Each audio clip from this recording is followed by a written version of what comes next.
बिस्मिल्लाहिर्रहमानिर्रहीम अस्सलाम वालेकुम स्टूडेंट्स। मैं हूं आपका फिजिक्स टीचर करीमुल्लाह। स्टूडेंट्स, आज हम लोगों ने चैप्टर नंबर 6 यानी फ्लूइड डायनामिक्स का एक्सरसाइज करना है और शुरुआत करेंगे एमसीक्यूज से।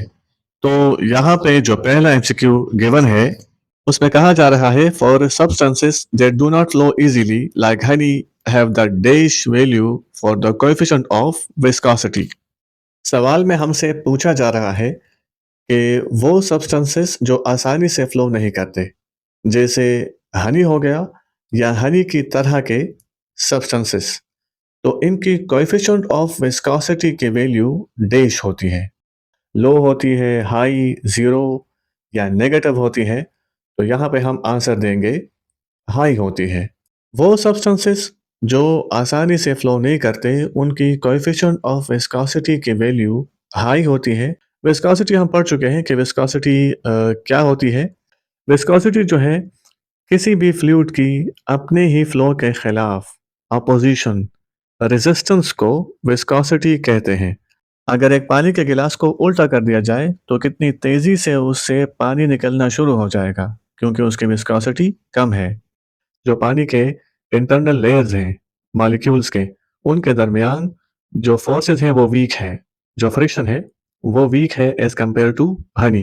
तो अगर विस्कोसिटी की इसी वैल्यू को मैथमेटिकली मालूम कर लिया जाए तो उसको हम कहेंगे कोएफिशिएंट ऑफ विस्कोसिटी, जो कि honey and honey like substances की ज़्यादा होती है। इसीलिए ये सब सब्सटेंसेस स्लो चलते रहते हैं।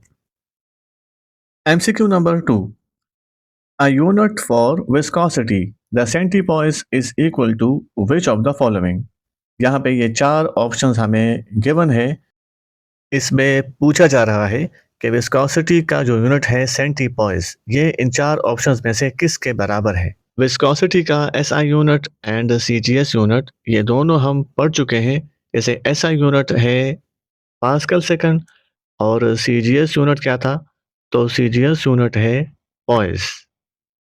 तो हमें इस बात का भी पता है कि 1 पास्कल सेकंड कितने पॉइस के बराबर है, 10 पॉइस के बराबर है। मैं पी लिखूंगा पॉइस के लिए।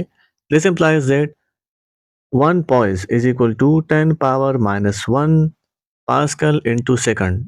यहाँ पे क्या किया, दोनों साइड्स को 10 पर डिवाइड कर लिया, तो 1 poised 10 power minus 1 pascal second के बराबर आ जाएगा। हमें चूंकि सेंटीपॉइस चाहिए, क्योंकि इन्होंने यहाँ पे क्वेश्चन में सेंटीपॉइस हमसे मांगा है, तो सेंटी को बोथ साइड्स मल्टीप्लाई कर लेंगे। This implies that centipoise is equal to 10 power minus 1, centi यहाँ भी आ गया, पास्कल इनटू सेकंड लिखेंगे अपनी जगह। Now 1 centipoise is equal to 10 power minus 1 और सेंटी बराबर है 10 पावर माइनस 2, ये प्रीफिक्स है। पास्कल इनटू सेकंड ये लिख लेंगे। 1 centipoise is equal to 10 power minus 1 और 10 पावर माइनस 2 हो जाएंगे मल्टीप्लाई, सो 10 पावर माइनस 3 ये आ जाएगा इससे, पास्कल इनटू सेकंड। लेकिन अभी थोड़ा सा काम और भी है।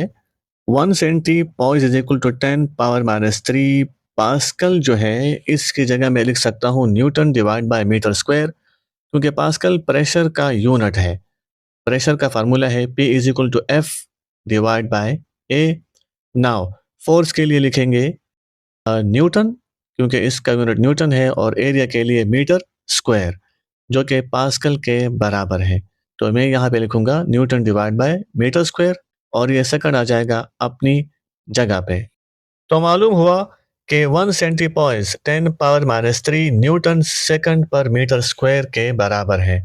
तो देखते हैं कि इन ऑप्शंस में कौन सा ऑप्शन करेक्ट है। ऑप्शन ए इज करेक्ट, तो ऑप्शन ए को हम टिक कर लेंगे या इसको बॉक्स में बंद कर लेंगे। तो एमसीक्यू नंबर 3 में है Stokes law is applicable with only if a body is moving through a liquid with slow speed and has dash shape. और फिर ये चार ऑप्शंस यहाँ पे हैं। इस पे कहा जा रहा है कि स्टोक्स लॉ जो है ये उन बॉडीज के लिए एप्लीकेबल है जो एक तो स्लो स्पीड के साथ चले, दूसरा उनकी शेप जो है वो कैसी होनी चाहिए, क्यूबिकल, स्फेरिकल, रफ या फिर कोई भी। तो स्टोक्स लॉ जो हमने प्रूव किया था उसका फार्मूला है drag force is equal to 6 pi eta R V. तो ड्रैग फोर्स जो है ना वो इसके बराबर होता है, और स्टोक्स लॉ का मकसद भी ये होता है कि हम ड्रैग फोर्स मालूम करें किसी बॉडी पे लगने वाली ड्रैग फोर्स। तो यहाँ पे लिखा हुआ है आर, यानी रेडियस लिखा हुआ है, और रेडियस होता है किसी स्फेरिकल बॉडी का। तो मालूम हो गया कि बॉडी होनी चाहिए स्फेरिकल। तो Stokes law is only applicable for spherical bodies. MCQ number 4 में है the net force that acts on a 10 Newton falling object when it encounters 4 Newton of air resistance is. ये कोई ऑब्जेक्ट है और इसका वेट है 10 Newton. ये हवा में एयर में गिर रहा है और इस पर ड्रैग फोर्स लग रहा है 4 न्यूटन, यानी एयर रेजिस्टेंस का मतलब हो गया ड्रैग फोर्स लग रहा है 4 न्यूटन। तो टोटल फोर्स इस पे कितना होगा? इस वक्त अगर देखा जाए तो ये ड्रैग फोर्स और वेट ये दोनों बिल्कुल एक दूसरे के अपोजिट है, और यहाँ पे एंटी पैरेलल वेक्टर्स बन रहे हैं। तो टोटल फोर्स मालूम करने के लिए सिंपली हमें क्या करना होगा कि वेट से ड्रैग फोर्स को माइनस कर लेना है, तो टोटल फोर्स आ जाएगा 6 न्यूटन। तो करेक्ट ऑप्शन है option C, 6 newton. MCQ number 6 में है a skydiver jumps from a high flying helicopter before reaching terminal velocity her acceleration. किसी खातून ने जंप लगा ली है हेलीकॉप्टर से क्योंकि वो स्काई डाइविंग कर रही है। तो जब वो जंप लगाती है हेलीकॉप्टर से तो टर्मिनल वेलोसिटी के मिलने से पहले पहले, क्योंकि लिखा हुआ है before reaching the terminal velocity, उसकी एक्सेलरेशन क्या होगी? तो क्या उसकी एक्सेलरेशन इंक्रीज हो रही है, डिक्रीज हो रही है, रिमेन द सेम, या फिर जीरो है? So this is the given situation.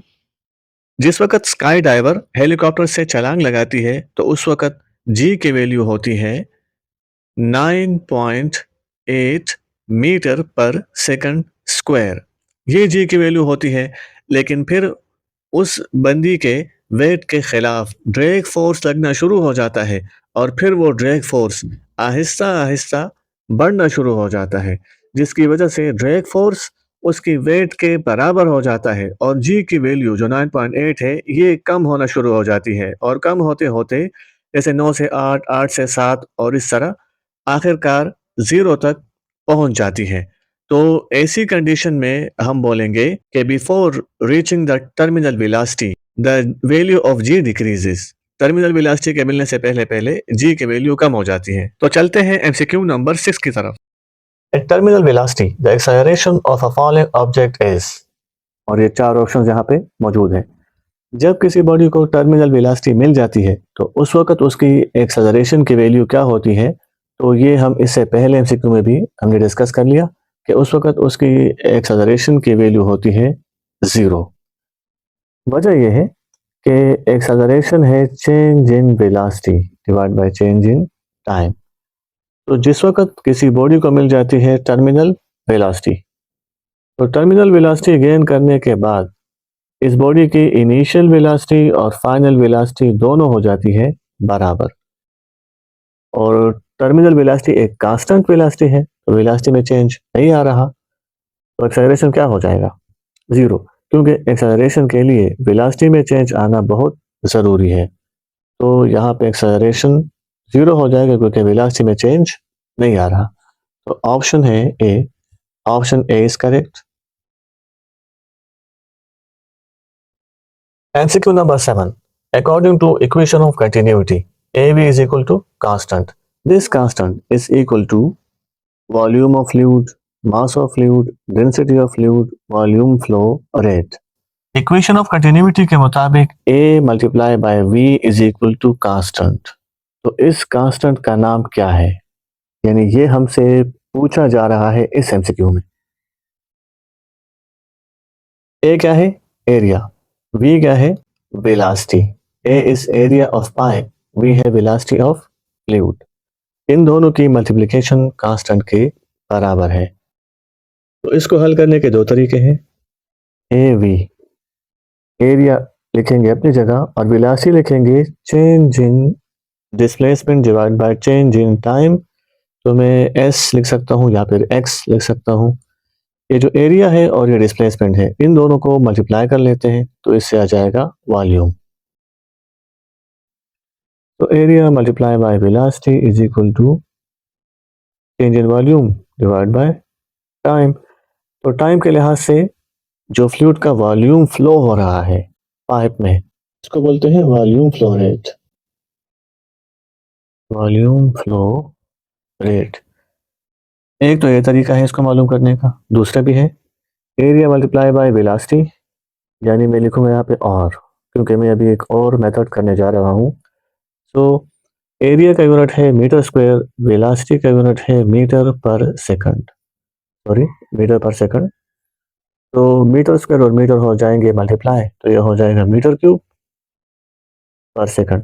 देखिए मीटर क्यूब क्या बता रहा है, जाहिर है ये बता रहा है वॉल्यूम को, और पर सेकंड ये बता रहा है टाइम को।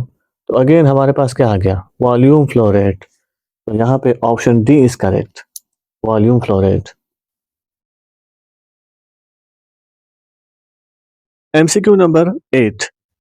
At the constriction in the cross section for ideal flow from equation of continuity, it follows that the speed of fluid is। इसमें यह कहा जा रहा है कि एट द कंस्ट्रक्शन, कंस्ट्रक्शन का मतलब है जैसे ये स्मॉल एरिया है और ये लार्ज एरिया है, तो इन दोनों में से इस स्मॉल एरिया को कंस्ट्रक्शन कहा जाएगा, क्योंकि ये एक तंग एरिया है और लफ्ज कंस्ट्रक्शन के मानी भी क्या है, तंग। तो इक्वेशन ऑफ कंटिन्यूटी के मुताबिक इस कंस्ट्रक्टेड एरिया में आइडियल फ्लूइड की स्पीड क्या होगी, ग्रेटर, लेस, सेम या फिर जीरो।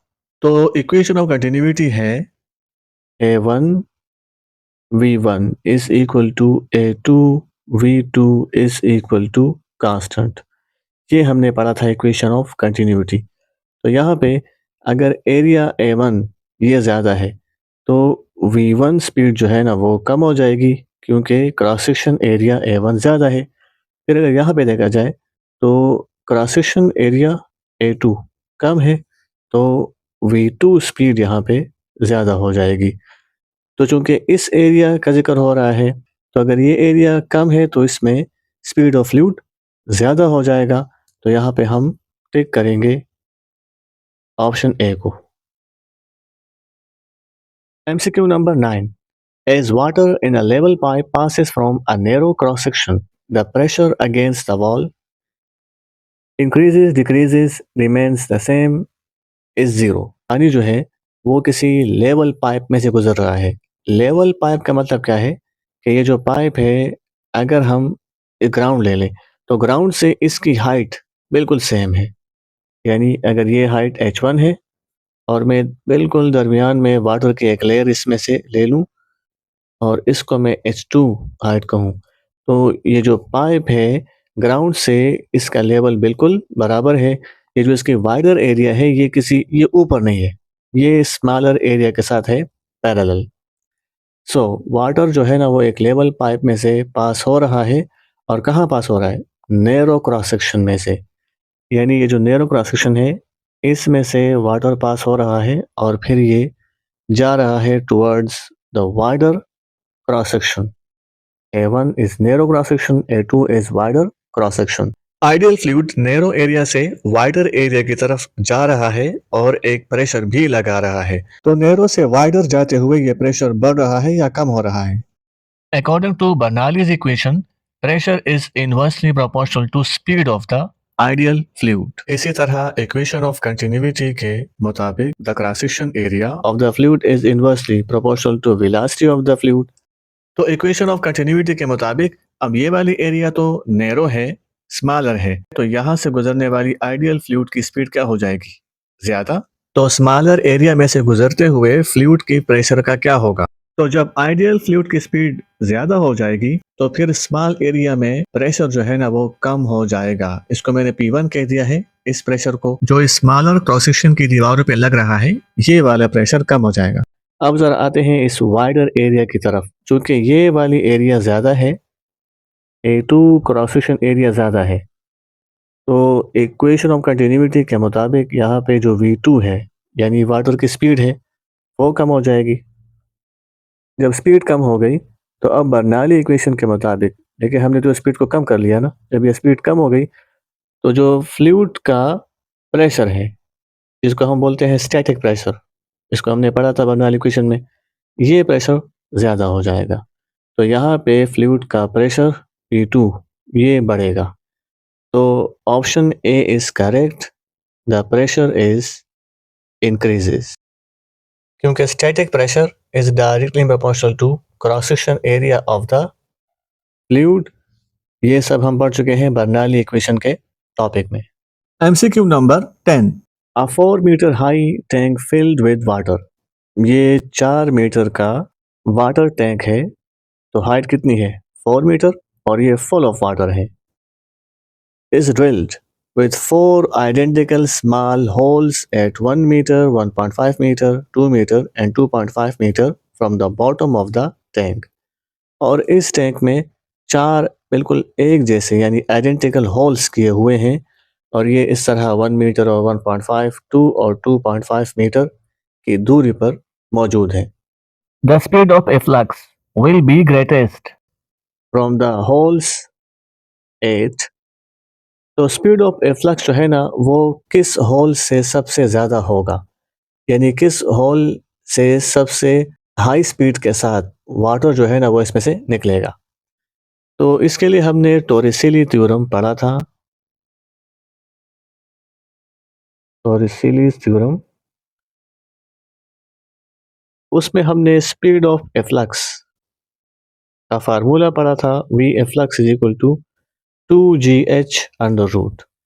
ये जो H है ये बता रहा है height of the hole from the surface of water, यानी अगर ये पानी का सरफेस है तो यहाँ पे अगर मैं इस पहले होल की बात करूँ तो इस पहले होल से लेकर इस पानी के सरफेस तक जितना भी डिस्टेंस बनता है इसको हम हाइट बोलेंगे या इसको हम डेप्थ बोलेंगे।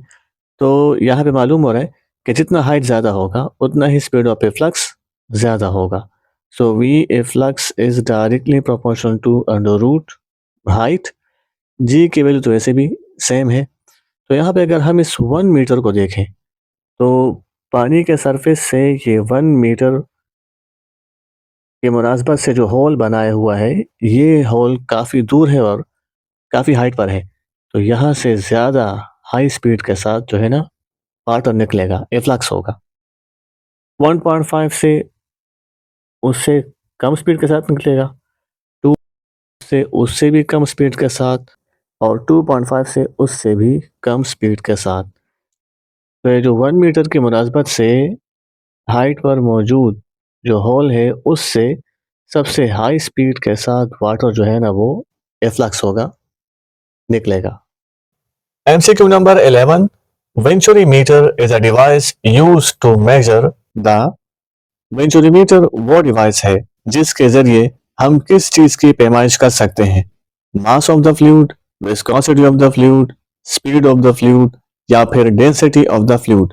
तो वेंचुरीमीटर जो है, जब बर्नौली इक्वेशन का टॉपिक हम लोगों ने पढ़ लिया था तो उसी के बाद ये टॉपिक भी आया था वेंचुरीमीटर, जिसमें पढ़ा जाता है कि ये वो डिवाइस है जिसके जरिए हम स्पीड ऑफ फ्लूइड मालूम कर सकते हैं। तो option C is correct. MCQ number 12, a certain pipe has a cross sectional area of 0.0001 metre square. एक पाइप है जिसका क्रॉस सेक्शनल एरिया हमें यहाँ पे गिवन है और वो है 0.0001 metre square, in which water is flowing at 10 metre per second. और इस पाइप में वाटर भी फ्लो कर रहा है और इसकी स्पीड है 10 metre per second. The volume flow rate is, volume flow rate मालूम करना है, delta V divide by delta T. इसको हमने वॉल्यूम फ्लो रेट कहा है और इसी को मालूम भी करना है।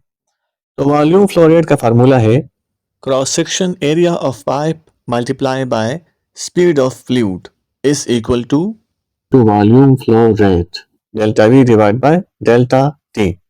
यानी मालूम यह करना है कि वाटर अपने कितने वॉल्यूम को लेकर पाइप में से गुजर रहा है per unit time, A multiply by, बल्कि इसको यहाँ पे कर लेते हैं, जैसे एरिया की वैल्यू हमें गिवन है 0.0001 मीटर स्क्वायर मल्टीप्लाई वेलोसिटी कितनी है, तो वेलोसिटी है 10 metre per second. Now this implies that इन दोनों को कर लेते हैं multiply, so delta V divide by delta T is equal to, जब ये दो नंबर्स आपस में मल्टीप्लाई हो जाएंगे तो आंसर हो जाएगा 0.001 मीटर क्यूब पर सेकंड। तो वॉल्यूम फ्लो रेट मालूम हो जाएगा 0.001 मीटर क्यूब पर सेकंड। तो यहां से हम कह सकते हैं कि ऑप्शन बी इज करेक्ट।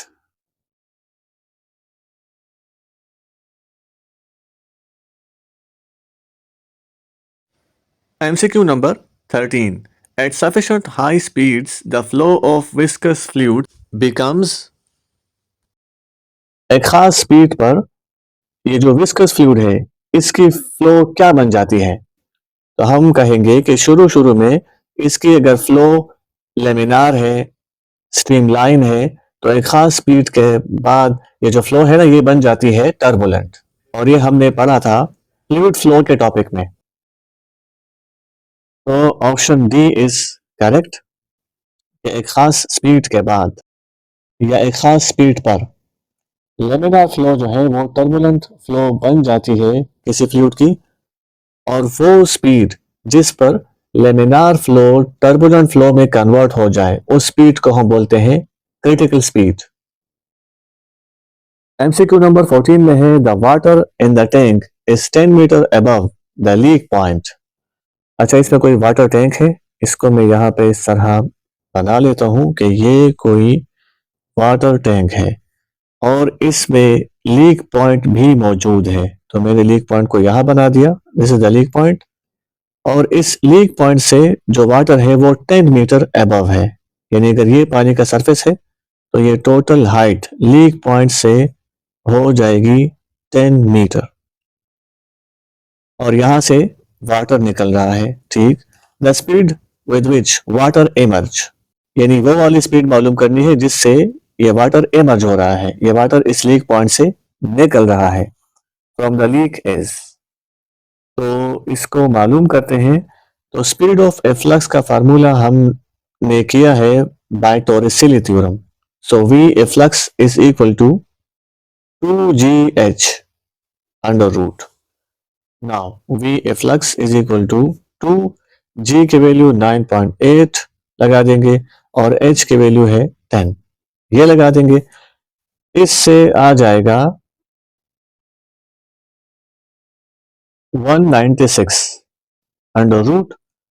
तो 196 का अंडर रूट बराबर होता है 14, तो 14 मीटर पर सेकंड। तो करेक्ट ऑप्शन यहाँ पे है 14। MCQ number 15. When the radius of the artery is reduced, the blood pressure increased, decreased, remains the same, is 0. अगर इस तरह हो जाए कि आर्टरी है और उसमें ब्लड फ्लो कर रहा है, इस आर्टरी का जो रेडियस है ये कम हो जाए, तो फिर ब्लड प्रेशर का क्या होगा? तो हमारा आंसर है कि ब्लड प्रेशर इस वक्त हो जाएगा इंक्रीज्ड, ब्लड प्रेशर बढ़ेगा। कैसे बढ़ेगा? अगर ये कोई आर्टरी है और इस आर्टरी में ब्लड फ्लो कर रहा है, तो एक खास स्पीड के साथ ये ब्लड फ्लो करेगा, उसको हम नॉर्मल स्पीड कहेंगे और नॉर्मल प्रेशर कहेंगे ऑफ द ब्लड। तो इस वक्त हार्ट जो है वो भी नॉर्मली काम कर रहा होगा। लेकिन अगर इस तरह हो जाए कि इसी आर्टरी के अंदर कोई चर्बी वगैरह जमा हो जाए, कोई कोलेस्ट्रॉल वगैरह जमा हो जाए, ये जो आर्टरी है इसका रेडियस जो है वो कम हो जाए, तो जब इस आर्टरी में कुछ कंस्ट्रक्शन पैदा होगी तो अब खून की सप्लाई पर भी जाहिर है उसकी प्रेशर पे, वेलोसिटी पे फर्क पड़ेगा, क्योंकि हार्ट का काम ये है कि वो जिस्म के तमाम पार्ट्स को खून पहुंचाए। अब वो पहली वाली स्पीड के साथ और पहली वाली प्रेशर के साथ पंपिंग कर नहीं सकता, क्योंकि आर्टरी का रेडियस रिड्यूस्ड हो गया है। हार्ट क्या करेगा कि वो वेलोसिटी और प्रेशर ऑफ द ब्लड को बढ़ा देगा ताकि वो जिस्म के तमाम पार्ट्स को ब्लड की सप्लाई कर सके तो ये तेज तेज धड़कना शुरू हो जाएगा। इसीलिए हम कह सकते हैं द प्रेशर इज इंक्रीज्ड। इसके लिए एक लॉ का इस्तेमाल किया जाता है, उसको बोलते हैं पॉइज़िलीज लॉ। ये जो पॉइज़िलीज लॉ है, इसके मुताबिक the blood pressure is inversely proportional to fourth power of radius of the artery। तो इस लॉ के मुताबिक अगर आर्टरी का रेडियस 1 गुना कम हो जाएगा तो इसमें बहने वाली खून का जो प्रेशर है वो 4 गुना बढ़ जाएगा। तो स्टूडेंट्स, ये थे चैप्टर 6 के एमसीक्यूज। इंशाल्लाह नेक्स्ट लेक्चर में आपसे मुलाकात होगी, तब तक के लिए इजाज़त दीजिए। अल्लाह हाफिज़।